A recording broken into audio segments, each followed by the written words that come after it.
నువ్వు రాసిన రాతలిచ్చట మార్చుతూ మార్చుతుంటే నేలపైన వింతలన్నీ నింగి కన్నుతో చూడరా ఈశ్వరా పరమేశ్వరా చూడరా ఎటు చూడరా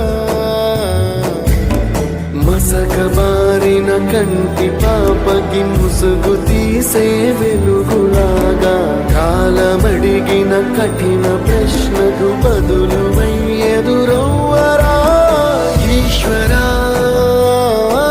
పరమేశ్వరా